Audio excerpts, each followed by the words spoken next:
Welcome to the Circuit of Success. I'm your host, Brett Gilliland. Today, I've got a Cardinal player with me, man. I'm fired up. Trevor Rosenthal, what's going on, my man? That's right. Baseball is in full swing. What's up, Brett? Thanks for inviting me to come on the show. Absolutely. Like the old hat launch there. You got that on your shirt. You got a buddy there. I got a new relationship from back in the day. So I got some hats. You got some hat stuff getting made. They're good stuff. We're not being paid to say that, but we'll give them a little plug here. Definitely. It's a good plug. St. Louis boys through and through. Got to support local. That's right, man. That's right. So, well, you are Trevor Rosenthal. You are a 2015 Major League Baseball All-Star, single saves leader for the Cardinals. And what was that, 2015 as well for 48. Beat my boy Izzy there, didn't you? You had to beat Izzy. Isn't that who you beat? Was Jason? Yeah, scratched him out by just a couple, and Lee Smith as well. Nice. Big name guys.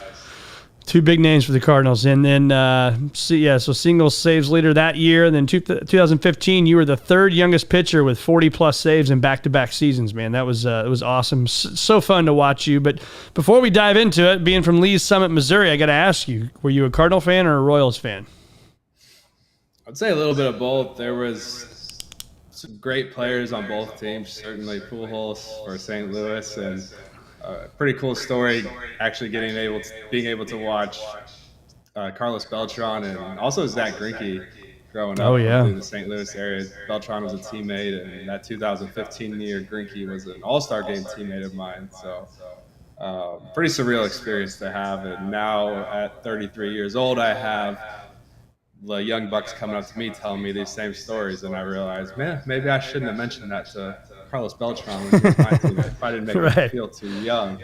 Yeah, I used to grow up watching you play. So if you can't tell us what's made you the man you are today, man. You don't just grow up and then become a Major League Baseball player. There's a lot there, and would love to dive into that and start the conversation there. Oh yeah, that's a big question.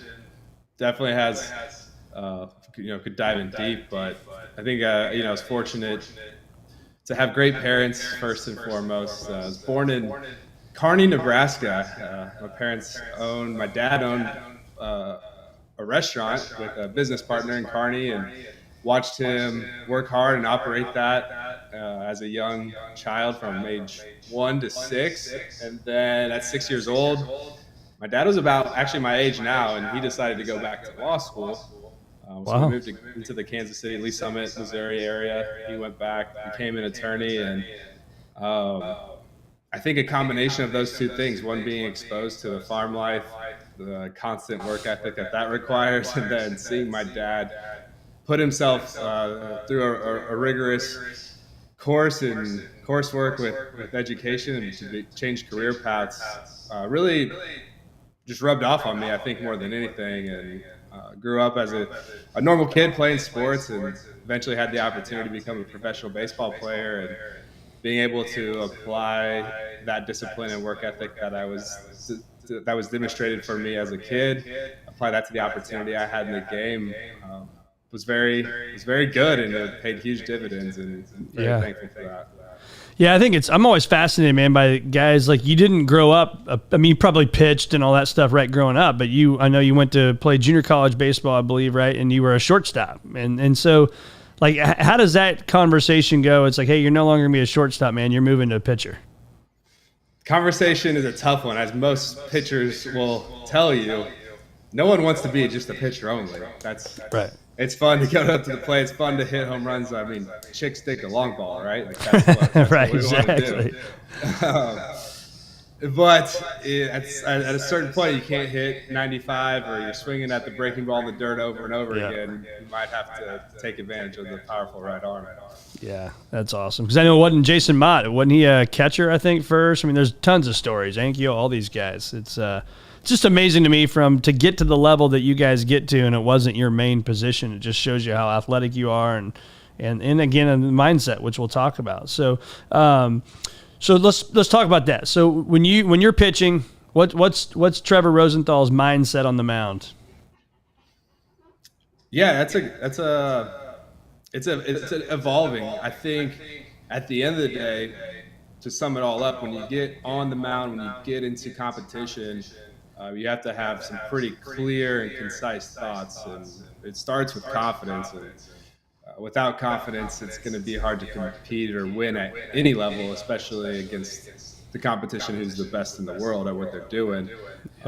My confidence a lot of times comes from preparation that has put me in that situation, and then also a mindset of I'm not in it alone.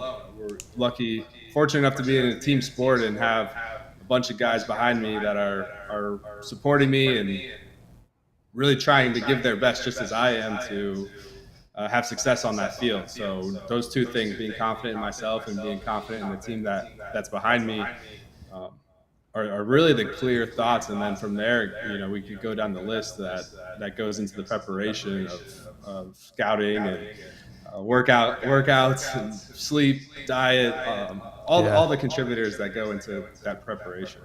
Yeah, and I think what I like now, it seems more than ever, I don't know if it's social media or what it is, but you're finding more and more people focusing on sleep and hydration and all the things that are so important. Again, whether that's business or baseball, it is a focus of yours. And it's one of the things I wrote down today is the off-season kind of prep versus the in-season prep. What was that like? Did that differ for you much? Was it the same?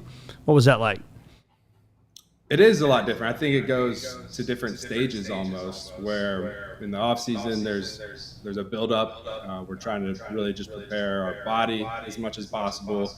We use that spring training phase to continue to build the body, but then also adjusting the mind to the season ahead, the challenges that are going to be ahead. And then throughout the season, it's a game of adjustments. It's a game of recognizing the competition, getting the feedback from your results, and constantly adjusting to achieve the goals that you have. And the ultimate goal is winning. Amen to that. Taking some notes here, writing something down I thought of. So talk about that. So let's say it's game day today. The difference between being a starting pitcher and a relief pitcher is, you assume, hopefully, especially the roles you were playing, you're probably going to pitch, if not every day, you'll get a day off here and there, but you got to go with the mindset every day that you're going in, right? So what was that like? It's 1:10 on a Thursday afternoon here, and the game's not till 7:10, let's call it. What's going on right now for Trevor? 1:10. Right now we have completed the night before, usually end the night with a little recap of how my day went performance-wise, maybe make some notes on things that I would like to change or repeat for the following day. So had a good night's sleep, breakfast, a good meal. Are you losing me? Did we cut out? Am I good? No, I got you. Sorry, there's a little delay, but we're good. I got you. Okay. Little delay. Okay. So right about 1 o'clock, we're headed down to the ballpark. Usually I'm using that time to be on the phone during the drive with family, friends, kind of taking advantage of that time to catch up and build or maintain some relationships. And then once we get to the park, it's more or less kind of phone in the locker, phone off, and we start the build up for the game. And both the things with physically, the body and the mind. I think that's the difference, the biggest difference of being a professional athlete versus a business leader or a normal workforce is you have to prepare two things. We're preparing the body and the mind. Yeah. And a lot of the time, how the body feels can affect how the mind feels. And that's an interesting game that you learn to play. But I've learned over the years the mind is very powerful. And so a lot of what I've done and what I've learned is to do everything possible to keep that positive mindset and build that momentum. And from the time I walk in the door and until 7 o'clock when the first pitch comes, it's trying to create as much positive momentum as possible and bring that into that game. And we're lucky enough to have great teammates that help with that as well. Yeah.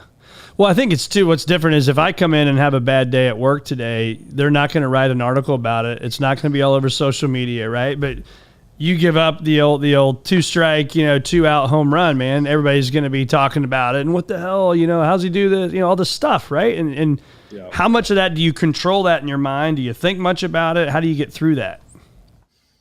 Yeah, it's the good and the bad about playing every single day or being a relief pitcher and having to be available every day is um, it's great because you can turn the page and you get a new opportunity, but it's Yeah. also bad because things can start to snowball pretty quickly, and when you're Right. not able to turn the page and you're carrying day to day out with you what happened the night before or what that reporter said, it can really get in the way of or be roadblocks of what you're trying to accomplish. Yeah. Yeah. I one time mentioned his name again here, Isringhausen. He said, you got to have a short-term memory. You got to be able to turn the page quickly. And so you can't think about that thing, not to keep bringing up home runs, but you can't think about the home run last night because that was last night. Now it's Thursday night. I got to go dominate and become this guy on the mound. You agree with that? I agree. And that's where the routine, where the preparation is so important. And if you're able to create enough of that momentum or enough of the routine or enough X, Y, and Z habits that you're focused on completing. A lot of times we hear people talk about falling in love with the process, which I think goes right down to what you're doing to prepare and all those steps that you're taking. And the goal is I want a clear mind and I want a body that's ready to perform. And if we back up to that 1 o'clock arrival time, we have our time filled all the way up until game time. You're not leaving a lot of room for those negative thoughts. And I think that's really important for anybody. And certainly negative emotions were going to weigh you down. And that's when you get that feeling of being stuck or you can't have that, you're going backwards. You've never really been able to stay in one spot. You're either going forward or you're going backward. And when you understand that or you operate in a place where you have that belief, it's much more beneficial to keep rolling forward than keep going back. Yeah. So what was the goal planning process like for you? Did you, take 2015, for example, All-Star, 48 saves for the year, single season record for the Cardinals. Like, do you sit down before the season and say, I want to have X amount of saves? Or is it more of, again, you talk about passion for the process. Is it more of that and then the results just happen? What was it like for you? I've done both. I was fortunate early on in my career, for whatever reason, was into journaling, was into goal setting, and just actually recording them and writing them down and having specific goals and then reverse engineering on how to get there. And I've done both ways, where I've written down statistics that I would like to achieve. But I found more than anything, the goals that helped me to get where I wanted to go were based on more things that I could control. A big one, I would say number one most of the time, was just being a great teammate. And for whatever reason, it translated into taking pressure off of myself, where when I showed up every day, I was focused more on the energy and the things that I could do to help the guy sitting next to me, or the things that I could learn from a veteran player that he was sharing with me. And that was a big part of building my confidence and building, I guess, the opportunities to be successful. And then from there, it was, talking about work ethic. And I understood that if I really showed up every single day and didn't focus on the feedback, or I guess more the results that I was getting, positive or negative, if I showed up every day and just truly worked diligently, worked hard at what I was doing, I could trust whether or not I was successful or not, that I really just gave all that I had. And those were the two things that I decided I was willing to go to the grave on. And I can look myself in the mirror at the end of my career, or at the end of the season, and understand that I at least did those two things, and I'm going to be able to sleep well tonight. Yeah, that's a big deal. Put in the effort, man. The effort matters. When you think about, those habits and rituals, and let's even talk more now today, what are the things that are no miss items? If I followed you around with the camera, what am I going to see day in and day out that Trevor Rosenthal's doing then and now? So I'm sure some of them are still the same. Yeah. Wow. That's so many things. I'm big on nutrition. I think nutrition is important. I don't know if I'm not going to say, I'm not listing these in any type of order, just what's coming to my mind. But you're gonna see a guy who takes care of himself. He eating well and sleeping well, prioritizing my physical health is going to be something that you're going to see. I think going back to being a good teammate is being respectful, treating people the way I would want to be treated, bringing positivity into every situation, no matter what it is. And then from there, I think continuing to learn, being a student of life, of the game, of all things that I'm involved in, and especially a profession or a career. I've always wanted to keep a mindset that I'm new and I'm still learning, and I have a lot to learn and a long ways to go. So I've been active in continuing to read books or seek out information from individuals who have been gone down the road before me. Right. Yeah, I love that. So who would you say some of your mentors are now and, in the past, but even before professional sports, was there mentors during, right now, in the future? Like, who do you see there? Do you go to for advice now?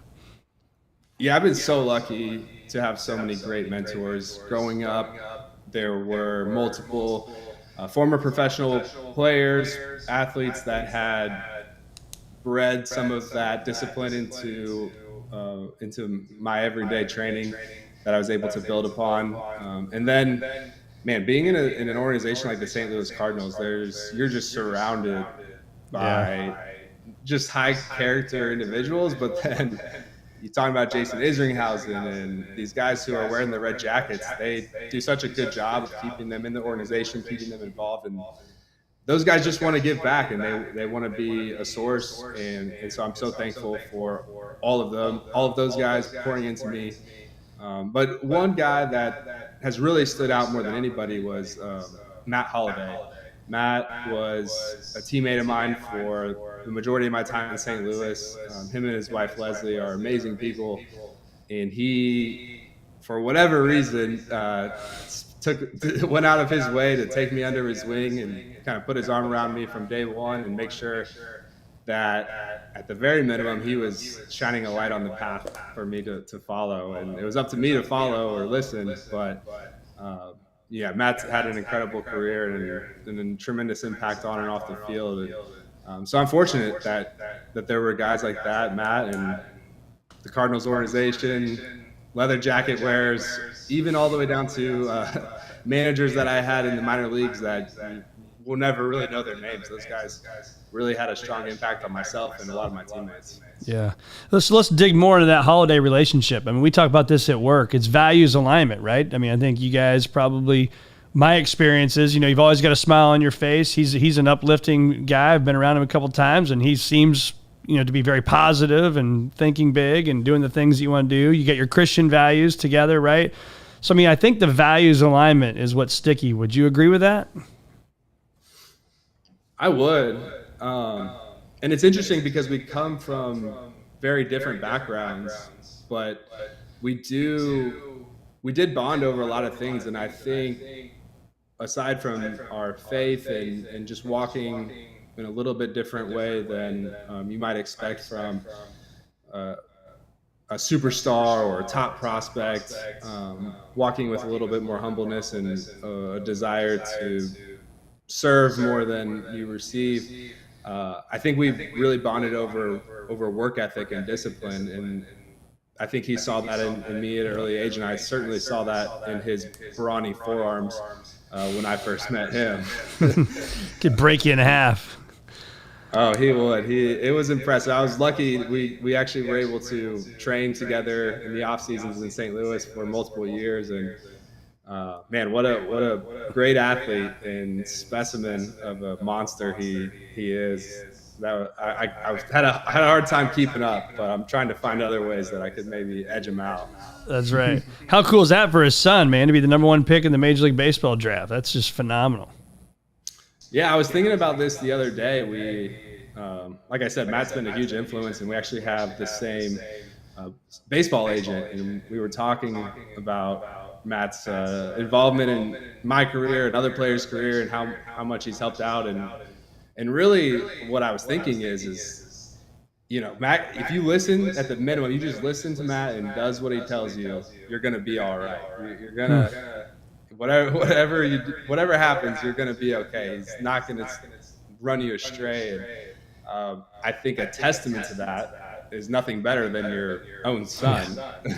As a dad, you have a tremendous amount of influence over your children, and to see the success that Jackson is having now, I think is a testament to how great of a leader Matt Holliday is. So you think we'll see him in the big leagues soon, huh? I mean, it's a tough industry, but he seems to be taking it in stride at a young age. Yeah. So it seems like it's just a matter of time at this point. But it'll be exciting. I'll be there. I told Matt, I'm like, let me know when you get that call, because I want to be there. Jump on the first plane and be there. So let's talk about some of your best moments in baseball, man. That's obviously you've been around some big games. You were a stud in the 2013 World Series as well. So like, is that the pinnacle? Like, what was some of the best moments you've had in your baseball career? It's so hard. They're all so amazing. And another question that I've played, I think, on 8 or 9 teams now, 8 or 9 different organizations. And a common question is, what's your favorite stadium? What's your favorite team? Your favorite moment? And when you're in the major leagues, I mean, that's just such a dream come true. They're all amazing, from your debut to getting the first call to making a World Series appearance, an All-Star Game appearance. Really, every day that you get to show up and walk in that locker room is pretty thrilling and hard not to appreciate. So it's very difficult for me to pick one out. And I think as I just continue to reflect and also, just continuing to work and move forward and seeing what future opportunities look like for me in my career, just appreciative of just that, of the opportunities. And it's such a thrilling highlight, even to be having a conversation like this today and reflecting on so many amazing moments that I've been able to be a part of. I mean, nothing that I would have dreamed of as a kid that I would have called Carlos Beltran, Matt Holliday, Yadi Molina. My goodness, being able to throw a baseball to him over and over again. What a thrilling time for me and to have in this life. Yeah.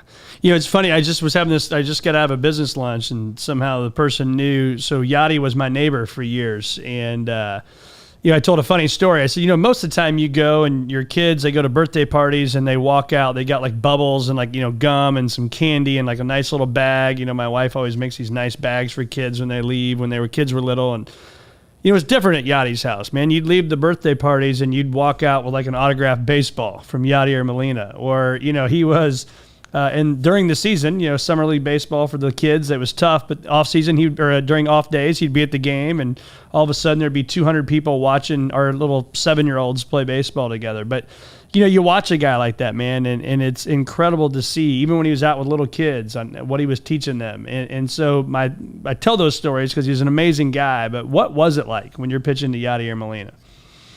Yeah, there's elite competitor. Obviously the talent is on another level, but the work ethic was second to none. The competitor he was second to none. There was a very eye-opening moment. It actually happened in my major league debut. Had given up a hit, a walk, maybe runners on first and second, and my heart's racing. I'm excited. It's like nothing I had ever experienced in my life, making your major league debut. I remember stepping off the mound, getting the ball back, and actually Rafael Furcal was our shortstop. And I remember very vividly him just encouraging me and just, typical attaboy, like let's get him, baseball type of lingo, but with this deeper sense of passion and just coming from a place where it's like, okay, this is like Yadi, Rafael Furcal, a storied baseball player, a veteran. He's achieved all these amazing milestones. He's towards the end of his career, and I'm just beginning mine. And I have the support of this guy. I mean, it was just it just filled me with a flame. And Yadi was the same way. And I think from that day forward, understanding that as hard as I was working on the mound, as much preparation and sacrifice and discipline I had put in to give myself that opportunity or to take advantage of an opportunity, Yadi was behind the plate doing the same thing, if not more.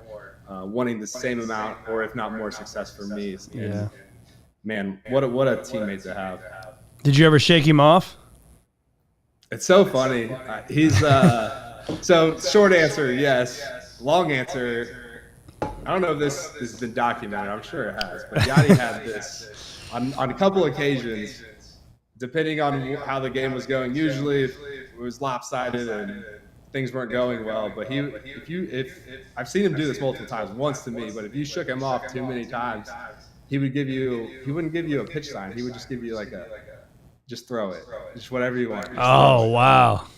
And I mean, amazing, right? You're talking about some pitchers throwing 100 miles an hour and Wainwright type curveballs, and man, the guy had no fear. He's a special individual. So it's probably his way though as well to say, all right, dude, you think you got it all figured out? Just come on, bring it. I'm not gonna make the call. You think you got it figured out? Bring it, right? Yeah, and yeah, there was times where I shook him off, and he came out to the mound and talked to me, and we would settle on something. But it's interesting that question comes up so often because it gives an illusion that Yadi has a stubbornness or a know-it-all kind of mentality, and it's really nothing of that nature. I think it stems more from his competitiveness, and if he understands that as a pitcher you have a reason for what you're doing, or if he sees the work that you're doing and you develop that relationship, there's no presumed, I guess, outside animosity that actually taking place. He's truly just wanting what's best in that situation to help the team win. I thought it was just so cool a couple years ago that I think it was a young guy on Houston, I think it was, right? He tried to pick him off at first, and the guy got back there. Did you see that? And then he's like, he literally takes his helmet off. I was like, here, go. Yeah. Go to second. Try me, man. I know I'm late in my career. And the guy on a changeup throws it down to second, guns him, and he just walks off. I'm like, dude's a badass. It's pretty amazing. And there's so many of those moments. I mean, that's what's amazing. Yeah. That's awesome. So when you talked about, you played, I think you said 7 or 8 teams. What was it like playing for the Cardinals? I mean, having the birds on the bat compared to these other teams? Not to knock any other teams, of course, but what was it like playing for the Cardinals? Yeah, it's different. I definitely hold the Cardinal organization in a special place in my heart. I was drafted by the Cardinals, came up through the minor leagues, debuted, and had a ton of career success and highlights that happened with the birds on the bat. So it's tough to compare really anything else to that. I will say, as I've gone through different organizations and matured in the game, matured as a person, it's been very enjoyable to learn the ins and outs, especially on the business side, and how different organizations implement development, talent development, scouting development, all these different pieces that go into the game that you don't necessarily see or understand as a young player. Difference from organization to organization. And right. With a lot of them, you can see why they might not have as much success as an organization like St. Louis. St. Louis does things a certain way, and when we hear the Cardinal way, that is something that stems from a lot of those guys that we've talked about. They've passed along a tradition of winning and culture that has a way of breeding that type of success that's expected. Yeah, well, let's hope we get back on that winning train, right? It's been a tough season for the Cardinals, to say the least. So, last couple questions here, man. That call to the minors, to the majors from the minors, what was that like? Was that a special moment? Obviously, it's a special moment, but pretty cool story there. Very cool story. Actually, I was in Double-A, which is rare to get the call from your Double-A manager to come up to the major leagues. My wife was actually in town. We had just gotten married the offseason before. My wife was in town. I was a starting pitcher at the time. And in between starts, you have different duties. My duty that day was to be in the stands with a radar gun charting pitch speeds for our pitcher and for the opposing pitcher. And my wife had surprised me coming town, so she was sitting. Always made her sit like a couple seats away or a row back to make it, like I'm here to work, but we can talk a little bit in between innings. And so The game goes by, the manager calls me into the office after the game. And going into that office, I was certain I was in trouble for talking to my wife during the game, which is the most ironic part of the situation. But it gives me the call, or it gives me the information, it tells me I'm going up to the big leagues. And I'm able to, my wife's there, so we're able to celebrate. And it's an amazing moment. It's completely unexpected, which was really cool. And then being young and having an opportunity that, I mean, as you just, every child, every young ball player dreams of coming to the major leagues. But I tell that story because I think that mindset of that I had of thinking I was in trouble, I mean, that stemmed from me understanding, like, you know, this opportunity I have is so special, and I respected that opportunity so much. I respected the organization. I didn't want to do anything to ever hurt that, you know, other than having bad performance on the field. Yeah. And I think that really helped me as I got into the major leagues and continued to have success. I think it helped me to stay focused and not get distracted by a lot of the other things that come along with being a Major League Baseball player. So you get the call, so I guess you were what, in Springfield, Missouri at that time, or where were you at? Yeah, Springfield, Missouri, Hammons Park Field, great place to play baseball. So you get the call. So then you physically get in like a vehicle. You and your wife got a bag, and you head up to St. Louis, and then you park. You walk in. I mean, what is that like? You walk in that major league locker room for the first time. Yeah, now today, after 10 years of major league service, it seems normal. But at that time. But that first one, right? You're walking in there, and there's, I guess Pujols would have been gone at that time, right? But then you got Yadi and Waino and these guys. And so what's that like? It's just everything at that level is just so big. And just the locker room, you know, the food that's available is 10 times what you have in the minor leagues. The uniforms are always pressed and clean to perfection. Everything in your locker is laid out. Everything from the visceral experience to having the interviews. You have these big cameras with microphones and reporters in suits and lights. You go from playing in a stadium with a single deck of seats to a stadium now that has 3 decks of seats. There's all these things, like I said, that seem normal now because I've gotten accustomed to it. But I remember at 22 years old walking into this, and it's just, I mean, an incredible rush of adrenaline to understand, okay, like there's people actually showing up to come see me play, per se. Yeah.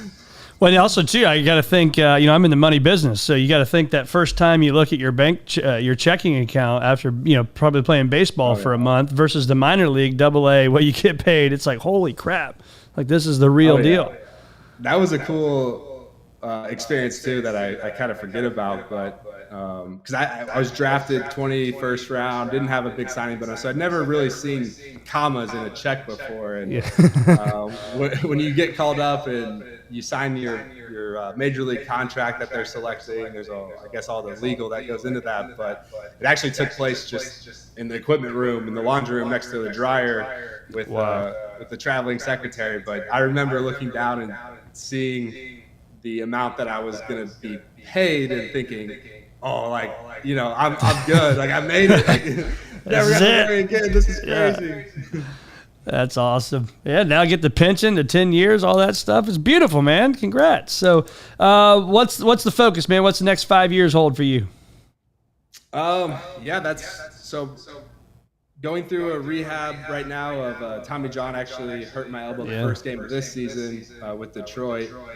So I have about a 12-month recovery process on that, and really just at this point taking it day by day and going back to a lot of those fundamentals, like we talked about earlier, where I'm taking care of myself, making sure physically, mentally, and moving the ball forward continually every single day, and that will eventually lead to me completing this rehab process, seeing how my body's feeling, what my performance looks like, and then if I want to pursue opportunities to continue to keep playing at that point. But then also continuing to learn, reading books, taking an online class here and there to continue to expand or just challenge myself, I think, more than anything. I really enjoy that. And then being a dad, enjoying my family, my wife and kids. That's something that is, it's very rewarding, and as much as rewarding as it is to be a professional and to have the compensation and the rewards that come along with being a high achiever. I think there's nothing that compares to the limited amount of time that we have to be dads, and then to invest in relationship with the spouse. Yeah, best job in the world, man. Well, Trevor Rosenthal, it's been a complete honor to have you, man. It's been awesome. Loved watching your career with St. Louis, and we'll continue to watch your career. And so I hope that arm gets healed up and get you back on the mound, and we'll see you out there. But where can our listeners find more of you? Yeah, we've been posting some more content recently on the X platform, formerly Twitter. Instagram is a great place. I try and be active on both of those mediums, and would love to interact with anybody that would like to follow. I think you got a new logo you made too, didn't you?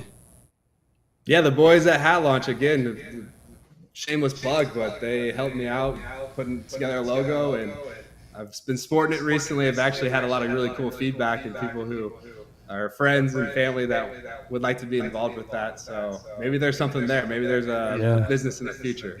Yeah. And what's the goal with that? Do you know? Is there anything with that, or is it just because it's cool, or are you going to do something with it? I think at this point it's more or less of doing the things that Matt Holliday did for me. And I have a lot of earned experience in the game and in life, and to share that. And if one thing helps one person, it was all for it. But, the brand and the social media stuff, that's just today's world. And so, trying to figure it out just like everybody else. Yep. But I like it, man. Just feedback for you. I love seeing the workouts, and just then it inspires me. All right, I got to go that next mile, man. I got to do a harder workout today when you see that type of stuff. So I appreciate you doing it all, man. And it's been awesome having you on the Circuit of Success, brother. Thanks for being with me. Thank you. I appreciate you having me on. This has been great.